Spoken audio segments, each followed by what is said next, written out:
Hey, welcome to episode 5 of A Work in Progress, the podcast where I talk music, movies, and any topics that really interest me in the hope that it somehow inspires you or makes you think about things a little differently.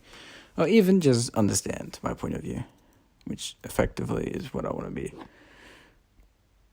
Well, the whole reason why I'm doing this is to have my opinion on things. Just before we get into this week's topic, I should give an update about how life is right now. This is like my third draft of recording this, and the first two drafts definitely started in a more somber note. It's probably just reflective of my state at those times, and just overall how I've been feeling about stuff.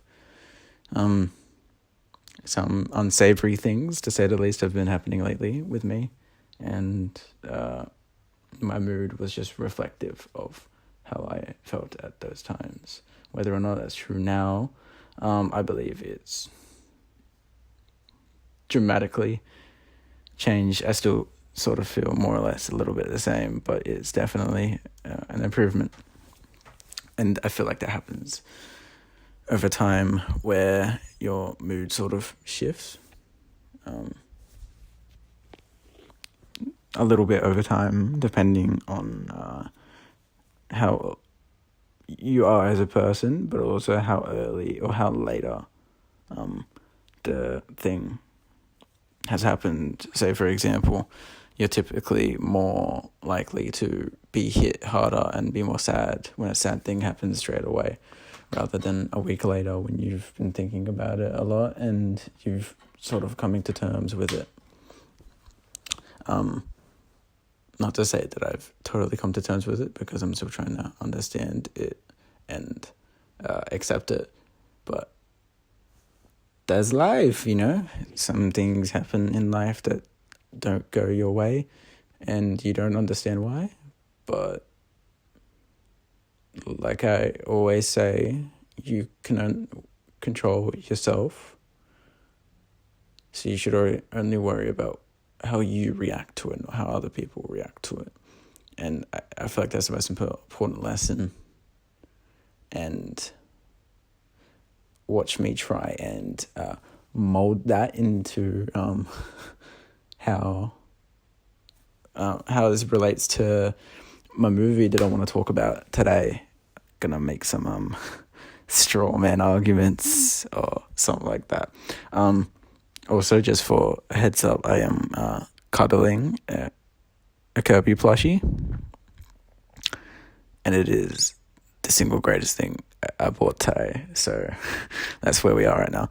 I'll probably upload this either tonight when I'm recording this, or the next day, which is definitely a weird time to do it. I never really upload it on Fridays. I tend to try and do it in the beginning of the week, but we'll try something new, see how this goes. I also, just a little bit of housekeeping, I'll get this out of the way. I want to try and start experimenting with these, try and work out a cool intro, something like that, just to spice it up a little bit. So if anybody has any cool suggestions that they want to comment, if you want to comment in general, I'm thinking like trying to find like an old 40s narrator for like radio that says like a work in progress, or like what I can cut it to be like welcome to a work in progress, and then like some cool like and then have me come in. I think that would be pretty cool.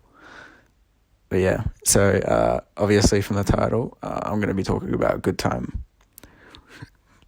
The Safdie, Safdie, Safdie, brother, the Safdie brothers film, and where to begin? If you haven't watched it, if you're from good old Australia, where I'm from, on Netflix, I believe it should still be on Netflix. Let me do a quick search.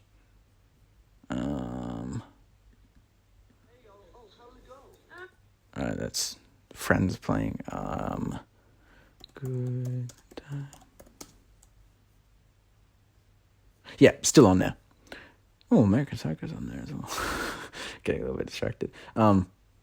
If you haven't watched it, I highly recommend it. Especially if you like thrillers.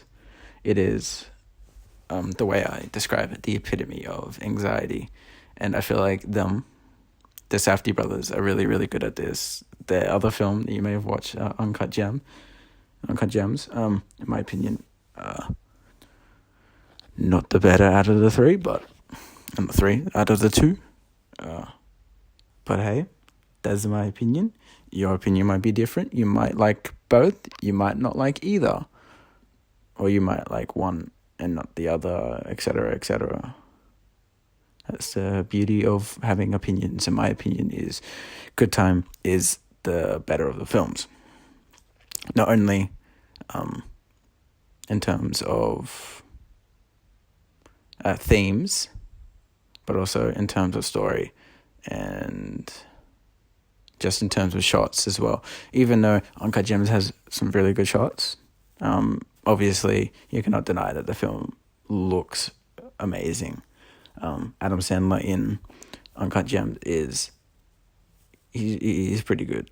He's pretty good. But Robert Pattinson in Good Time is even better. So I'll give you a quick rundown of the film, Josh style. So Robert Pattinson plays, I forgot the guy's name now. He plays a guy who has a brother, right? Who has a disability, right? They're the on the run type boys, where like they don't really live at home. And they basically fend for themselves. And it's a really simple story. So it's basically just them trying to fend off. And I won't go into more detail because it will spoil the film. But let me just say that the film is a very simplistic plot. And I tend to find films with really simplistic plots to be more enticing, because with it being so simplistic, there's more room for focus to be on the characters rather than the story. There can definitely be some good stories where the characters on the focus, but I feel like more films tend to be stronger when their focus is on the characters rather than the story. Like my other favorite film is The Shining, and The Shining is a really, really simple film. It's guy takes son and wife to a hotel, and the isolation makes him go insane and he tries to kill them. It's the whole film summed up in a sentence, and it is so simplistic but also so powerful, because the focus isn't the story, because the story is so simple. The focus is the characters, right? In that example, Jack Nicholson, I forgot the girl's name, like, is it Nancy something? God, I'm horrible. No, Shelley Duvall. I'm horrible. Yeah. The focus is them two, and then also Danny Lloyd, who plays Danny Torrance. But yeah, it's mainly those three characters with some side characters like Dick Hallorann,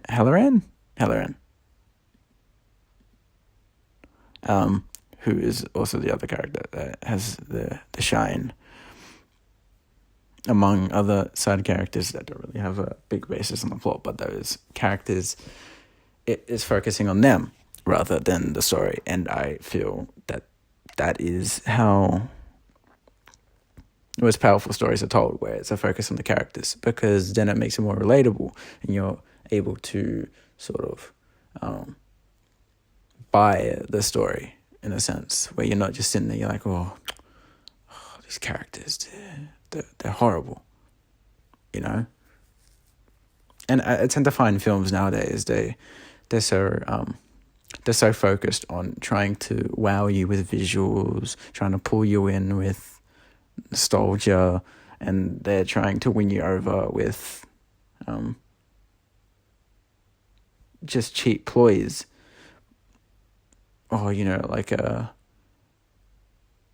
story that's meant to captivate you, which is all well and dandy, but if you don't have the characters to back it up, it's basically like a cake where on the outside it's all beautiful, but in the inside it's poop.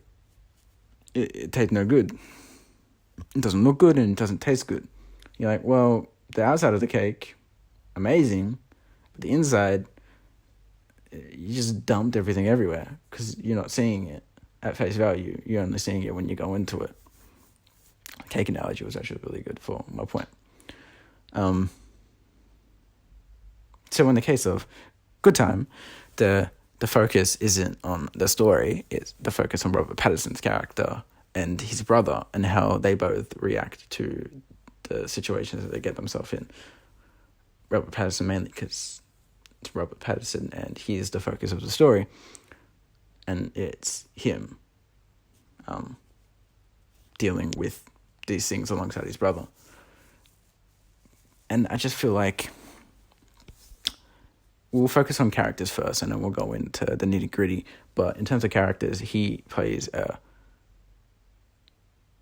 almost too well a horrible guy. He is not a good guy in this film. He is not a nice guy. He uses people. He's living off the streets practically, going from place to place, robbing places. Like he's not a nice guy.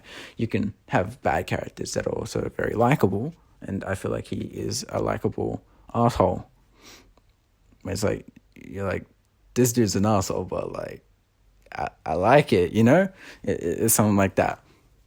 And I think that just comes down to the fact that Robert Pattinson is an amazing actor, incredibly slept on, and I'm so glad that now he's getting the exposure that he so well deserves, because I think he's finally found roles that he, like they fit him. Like with the new Batman trailer, The Batman, it's called. I watch that trailer like almost every night before I go to bed, because it is so amazing. So amazing. And it's the same in here. He's also in Tenet, in this Netflix film like the Devil All the Time. And he was in The Lighthouse recently.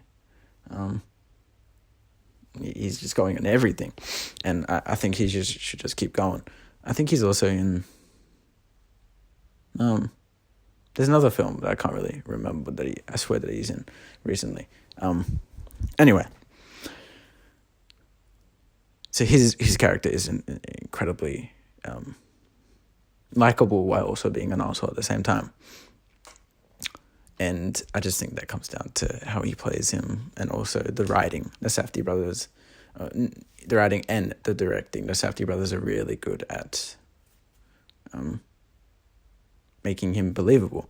Now, to get into the nitty-gritty, in terms of shots, I'll just describe it to you in one way.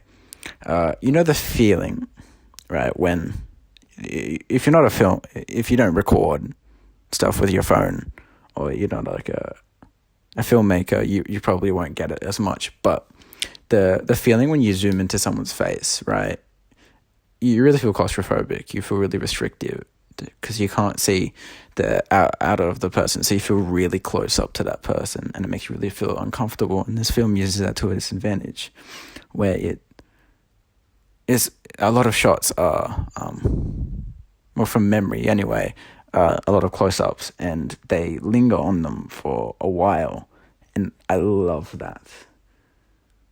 It's those experimental things, because when making films, you're told to, like these unspoken rules where, you're meant to show your subject, or depending on what kind of shot you're trying to do, showing enough of the subject, but it's these small artistic choices that could be really powerful, where if you want to unsettle the audience, part of the reason why it's anxiety personified is half the battle is the shots, the framing of the shot being so close that you feel like you can't really breathe because you're being suffocated by being so close to him. It's these subconscious things that when you're watching the film, you're not even taking note of it, because you're like, oh man, I can't really breathe. And everything's happening so fast. It's like, it's never really taking time to, stay in one place. The same can be said with Uncut Gems, but I tend to find that film feels really rushed. It doesn't really, I guess that's just personal taste, because the Good Time does the exact same thing, but I feel like it lands more because it fits in with the character. The same could probably be argued with Uncut Gems, but in Good Time is a character who, presumably for all his life, he's always on the run. He's going to a bank, he's stealing money, and then he's running away, and then he's hiding, and then he's planning his next thing. He's always on the move. And not only is it told to you, show don't tell, it's shown to you throughout the whole film, because he's constantly jumping from place to place to place. The music, additionally, it's building on these things, and it's an all combination where it creates the perfect cake, where you just feel so uneasy in the film. You're like, oh, this music, like, it's giving me anxiety, like it's staying on a key for too long, or if it's just making this one noise for too long, and you're like, yeah, that's amazing. That's making you feel that way, because that's the point. It's meant to make you feel this way. It's meant to make you feel uneasy. It's meant to make you feel like, you wanna turn it off, because you're like, oh, bro, I need some calmness. But I personally love that, and I feel like I want to see more films where it leans into this more, because I feel like it can create some really unique experiences. And for a filmmaker like such as myself, I feel like this could be really inspiring for films where I want to convey anxiety within a film. Have parts of the film where the music is constantly building, or if it's stringing on one thing and it's like slowly zooming in, and it just keeps going and just keeps going and keeps going, and you're like, oh, like something's about to happen, like you're anticipating something, but it just keeps going and going and going. It's building that anticipation.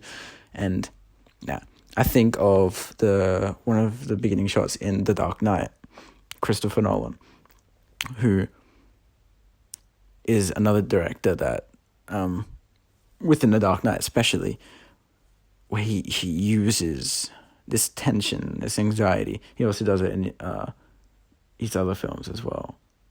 But it's just like those choices where it's just like, I just picture in the beginning of the film, with the score, where it's just like the strings, which is just like that.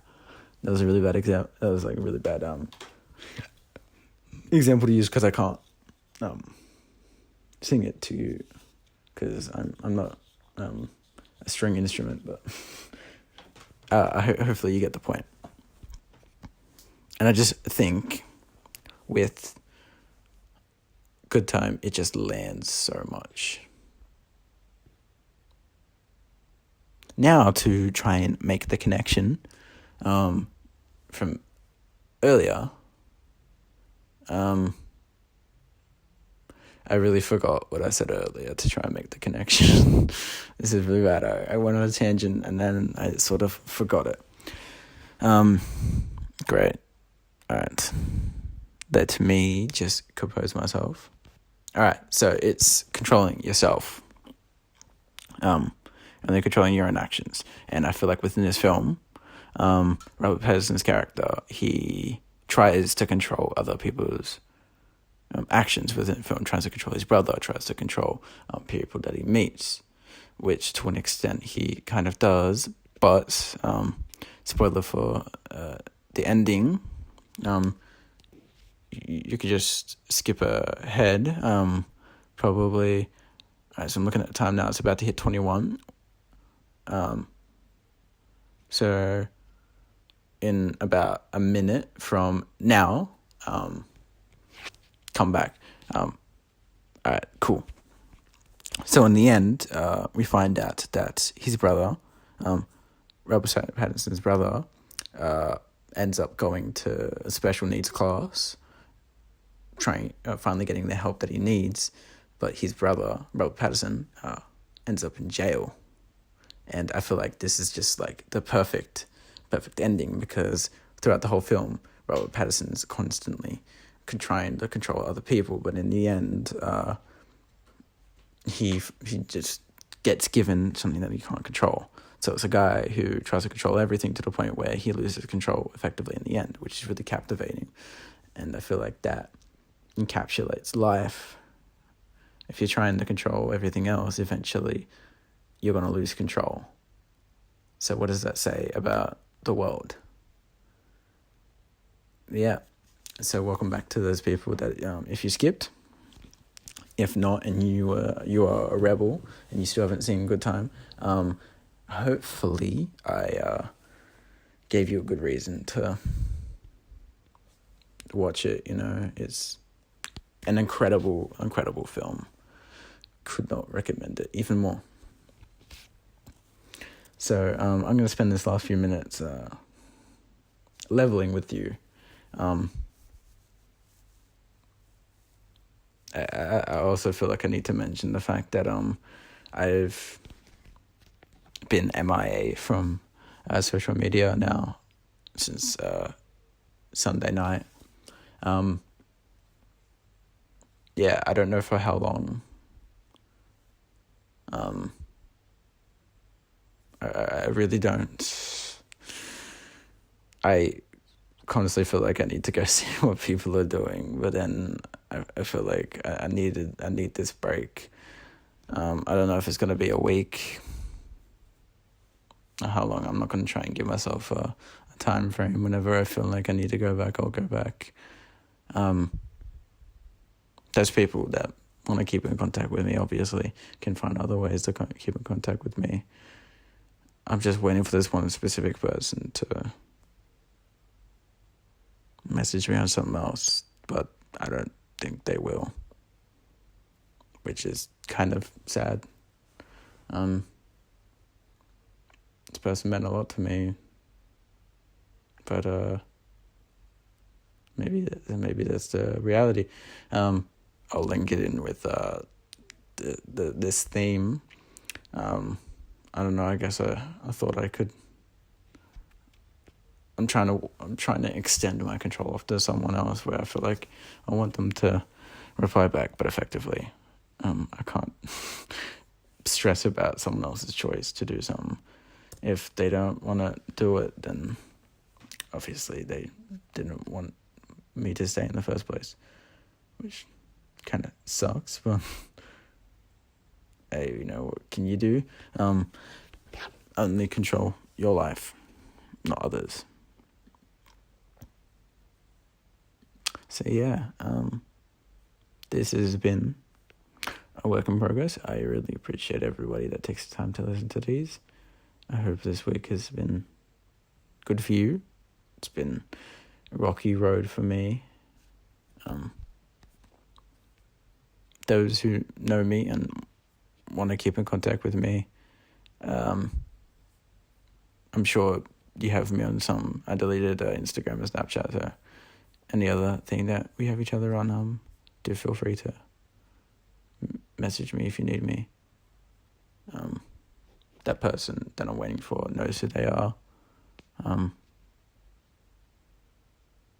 If you wanna talk to me, just talk to me. Thank you, everyone.